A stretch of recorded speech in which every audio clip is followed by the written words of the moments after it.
My name is Bono, and I am a rock star.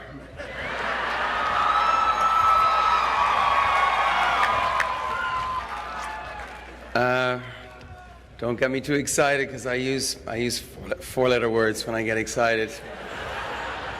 And I'm that guy. But I'd just like to say to the parents, your children are safe, your country is safe. The FCC have taught me a lesson, and the only four-letter word I'm going to use today is P-E-N-N. Safe.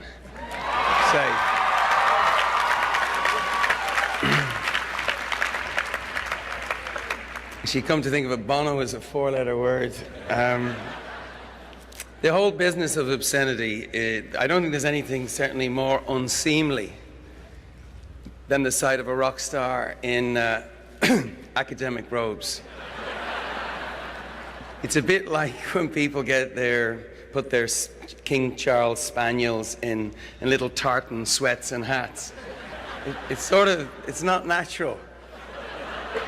And it doesn't make the dog any smarter. It's like, no. But it's true, we were here before with you two, and I would like to thank them for giving me a great life as well as you. I got a great rock and roll band that normally stand at the back when I'm talking to thousands of people in a football stadium. And they were here with me, I think it's 7 years ago. Actually, then there was some other sartorial problems. I was wearing a mirrorball suit at the time, and I emerged from a 40-foot high revolving lemon. It was a sort of cross between a spaceship, a disco, and actually just a plastic fruit. I guess it was at that point when your trustees decided to give me their highest honor. Doctor of Laws, wow. I know it's an honor, and it really is an honor, but are you sure? Doctor of Law, I mean, all I can think of is the laws I've broken. Yes.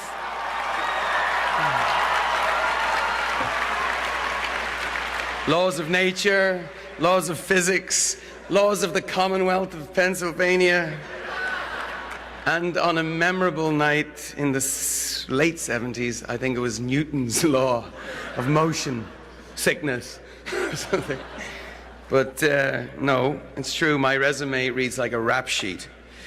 I have to come clean. I've broken a lot of laws, and the ones I haven't, I've certainly thought about. I have sinned in thought, word, and deed.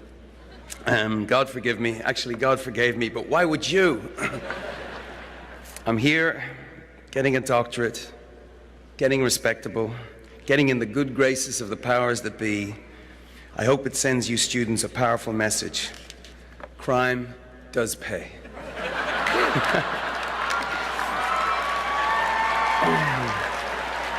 So I humbly accept the honor, keeping in mind the words of a British playwright, John Mortimer it was, no brilliance is needed in the law.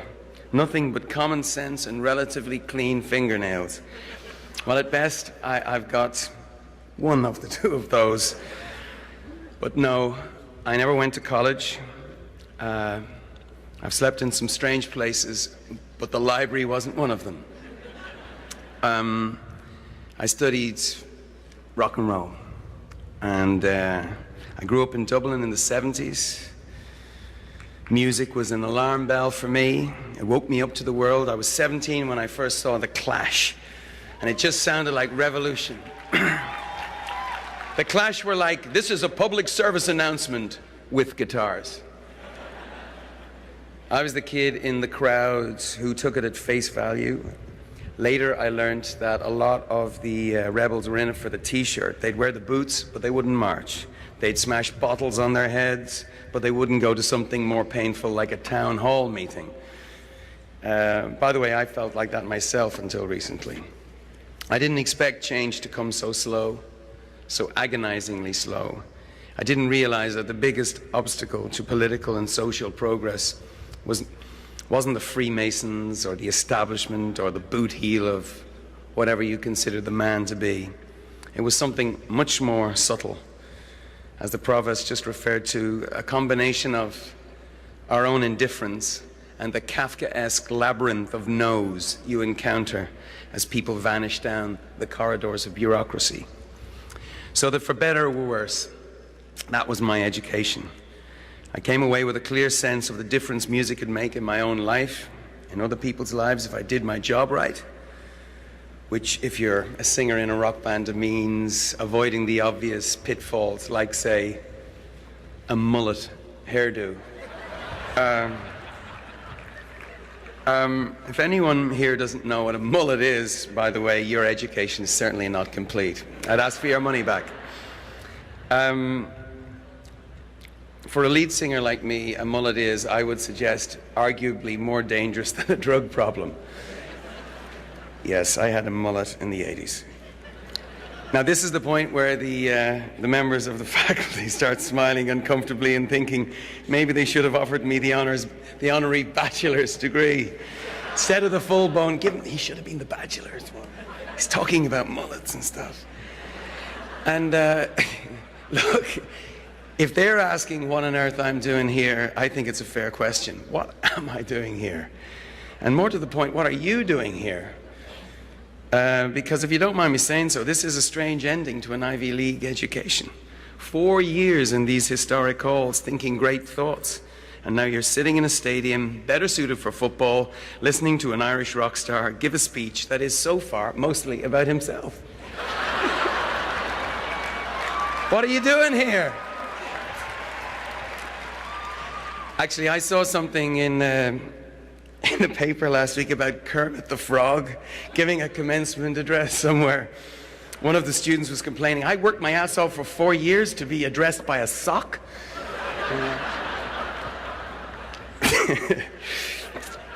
You have worked your ass off for this.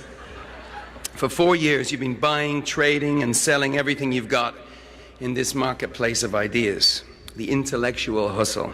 Your pockets are full, even if your parents are empty, and now you got to figure out what to spend it on. Well, the going rate for change is not cheap. Big ideas are expensive. The university has had its share of big ideas. Benjamin Franklin had a few, so did Justice Brennan, and in my opinion, so does Judith Rodin. What a gorgeous girl.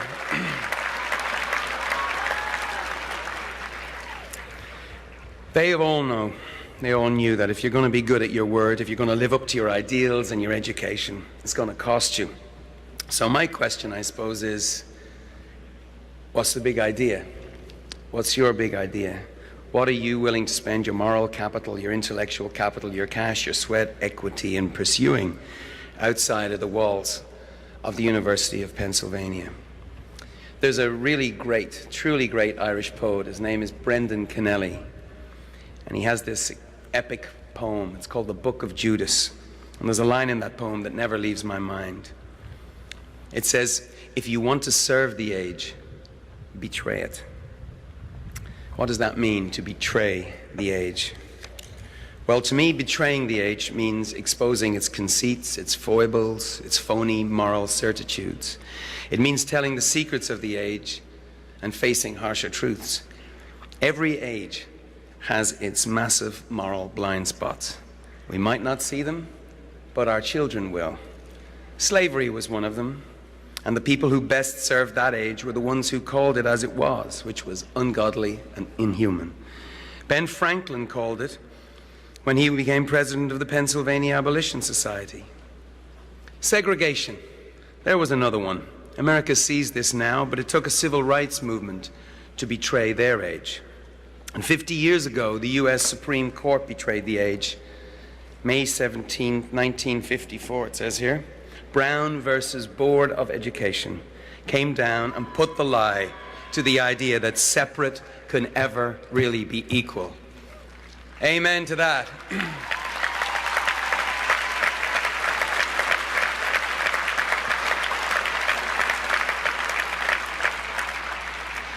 Fast forward 50 years, May 17th, 2004. What are the ideas right now worth betraying? What are the lies we tell ourselves now? What are the blind spots of our age? What's worth spending your post-pen lives trying to do or undo? It might be something simple. It might be something as simple as our deep down refusal to believe that every human life has equal worth. Could that be it? Could that be it?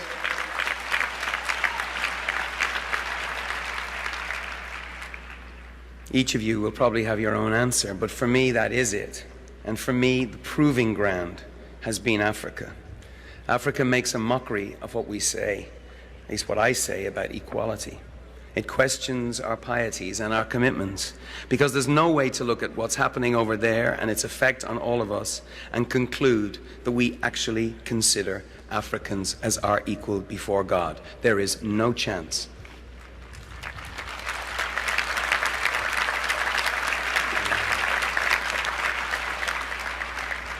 An amazing event happened here in Philadelphia in 1985. Live Aid, that whole We Are the World phenomenon, the concert that happened here. Well, after that concert, I went to Ethiopia with my wife, Ali. We were there for a month. And an extraordinary thing happened to me.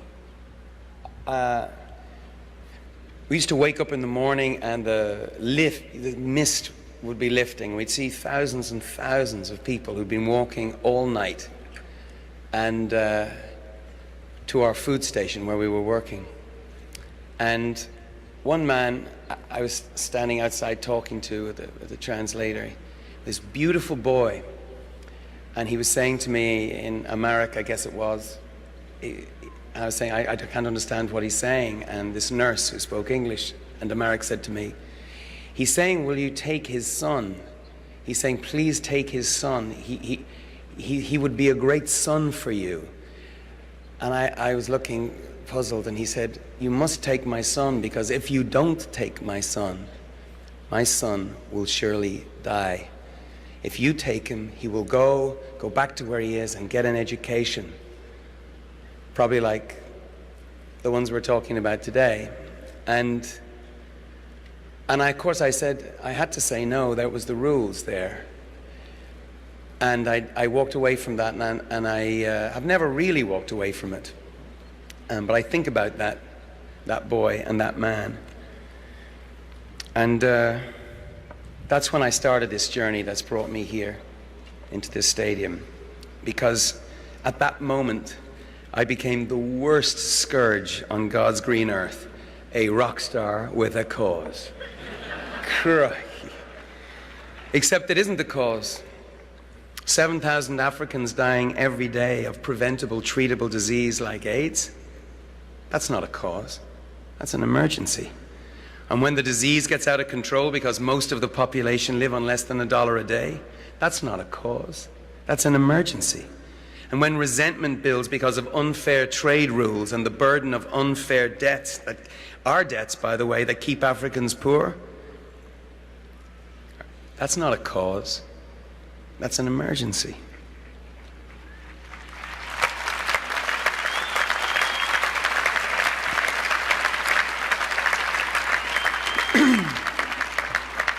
So We Are the World Live Aid started me off. You know, it was an extraordinary thing, and really that event was about charity. But 20 years on, I'm not that interested in charity. I'm interested in justice. There's a difference. Africa needs justice as much as it needs charity. Equality for Africa is a big idea. It's a big, expensive idea. I see the Wharton graduates now getting out the math on the back of the programs. Numbers are intimidating, aren't they? But not to you. But the scale of the suffering and the scope of the commitment, they often numb us into a kind of indifference. Wishing for the end to AIDS and extreme poverty in Africa is like wishing that gravity didn't make things so damn heavy. We can wish it, but what the hell can we do about it? Well, more than we think. We can't fix every problem. Corruption, natural calamities are part of the picture here. but the ones we can, we must. The debt burden, as I say, unfair trade, as I say, sharing our knowledge, the intellectual copyright for life-saving drugs in a crisis. We can do that. And because we can, we must. Because we can, we must. Amen. Sorry.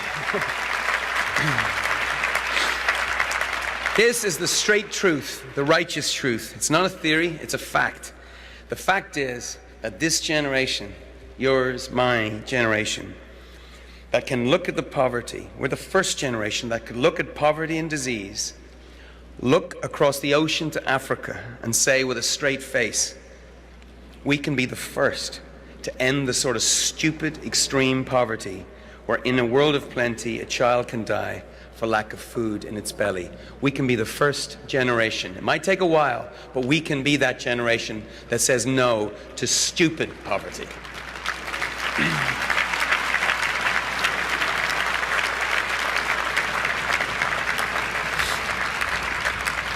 It's a fact. It's a fact. The economists confirm it.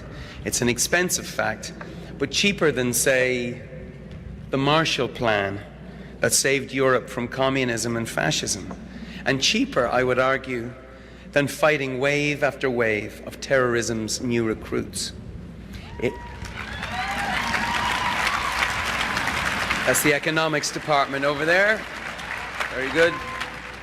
It's a fact, so why aren't we pumping our fists in the air and cheering about it? Well, probably because when we admit we can do something about it, we've got to do something about it. For the first time in history, we have the know-how, we have the cash, we have the life-saving drugs, but do we have the will? Yesterday, here in Philadelphia, at the Liberty Bell, I met a lot of Americans who do have the will. Are you here? There's the 3 million of them over there. From arch-religious conservatives to young secular radicals. I just got an incredible, overpowering sense that this was possible yesterday. We're calling it the One Campaign, to put an end to AIDS and extreme poverty in Africa. They believe we can do it. So do I. I really, really do believe it. And I just want you to know, I think this is obvious, but I'm not really going in for the warm, fuzzy feeling thing. I'm not a hippie. I do not have flowers in my hair. I come from punk rock, all right? The Clash wore army boots, not Birkenstocks, all right? I believe America can do this. I believe that this generation can do this. In fact, I want to hear an argument about why we shouldn't. I know idealism is not playing on the radio right now. You don't see it on TV. Irony is on heavy rotation. The knowingness, the smirk, the tired joke. I've tried them all out. But I'll tell you this, outside of this campus and even inside it, idealism is under siege, beset by materialism, narcissism, and all the other isms of indifference. Fagism, shagism, ragism, thatism, graduatism, jismism, I don't know. Where's John Lennon when you need him? But I don't want to make you cop to idealism, not in front of your parents or your younger siblings. But what about Americanism? Will you cop to that at least? It's not everywhere in fashion these days, Americanism. Not very big in Europe, truth be told. No less on Ivy League college campuses. But it all depends on your definition of Americanism. Me, I'm in love with this country called America.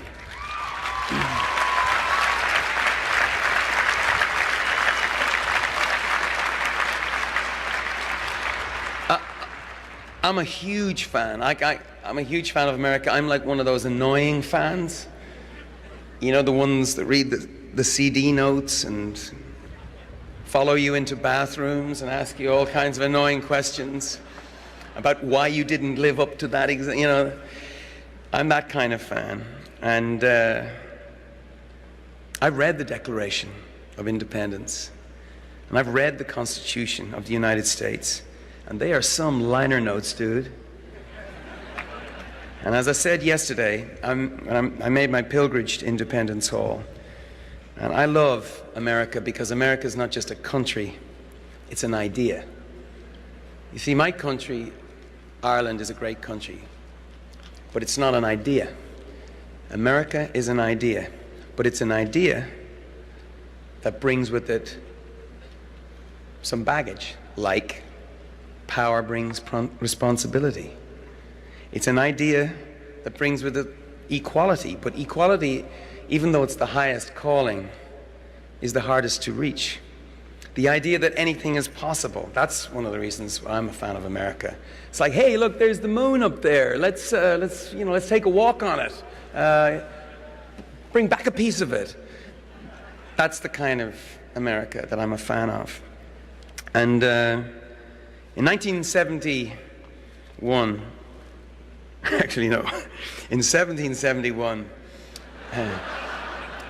not great for glam rock that year, but your founder, Mr. Franklin, spent 3 months in Ireland and Scotland to look at the relationship they had with England and see whether this could be a model for America. Whether America should follow their example and remain a part of the British Empire. Franklin was deeply, deeply distressed by what he saw. In Ireland, he saw how England had put a stranglehold on Irish trade, how absentee English landlords exploited Irish tenant farmers, and how those farmers, in Franklin's words, lived in wretched hovels of mud and straw, were clothed in rags, and subsisted chiefly on potatoes. Not exactly the American dream. So instead of Ireland becoming a model for America, America became a model for Ireland in our own struggle for independence. And when the potatoes ran out, millions of Irish men, women, and children packed their bags, got on a boat, and showed up right here. And we're still doing it. We're not even starving anymore. Loads of potatoes. In fact, if there's any Irish out there, I've breaking news from Dublin. The potato famine is over. You can come home now. Sorry. But why are we still showing up? Because we love the idea of America. We love the crackle and the hustle. We love the spirit that gives a finger to fate. The spirit that says there's no hurdle we can't clear and no problem we can't fix. Uh-oh, here comes the Brits. Only joking. Yeah, no problem we can't fix. So what's the problem that we want to apply all this energy and intellect to? Every era has its defining struggle, and the fate of Africa is one of ours. It's not the only one, but in the history books, it's easily going to make the top 5. What we did or what we did not do. It's a proving ground, as I said earlier, for the idea of equality. But whether it's this or something else, I hope you'll pick a fight and get in it. Get your boots dirty, get rough, steel your courage with a final drink there at Smokey Joe's. One last primal scream, and go. Sing the melody line you hear in your own head. Remember, you don't owe anybody any explanations. You don't owe your parents any explanations. You don't owe your professors any explanations. You know, I used to think that the future was solid or fixed or something like you inherited, like an old building that you move into and the previous generation moves out or gets chased out. But it's not. The future is not fixed. It's fluid. You can build your own building or hut or condo, whatever. This is the metaphor part of the speech, by the way. But my point is that the world is more malleable than you think, and it's waiting for you to hammer it into shape. Now, if I were a folk singer, I would immediately launch into If I Had a Hammer right now, get you all singing and swaying. But as I say, I come from punk rock, so I'd rather have the bloody hammer right here in my fist. That's what this degree of yours is, a blunt instrument. So go forth and build something with it. And remember what John Adams said about Ben Franklin. He does not hesitate at our boldest measures, but rather seems to think us too irresolute. Well, this is the time for bold measures. And this is the country. And you are the generation. Thank you. Thank you very much.